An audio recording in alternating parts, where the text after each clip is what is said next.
জেনে পাপ করে যারা ইসলামের শত্রু তারা কইর না পাপ এই দুনিয়ায়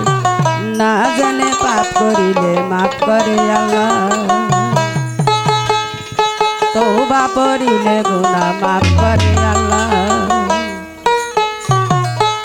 জেনে পাপ করে যারা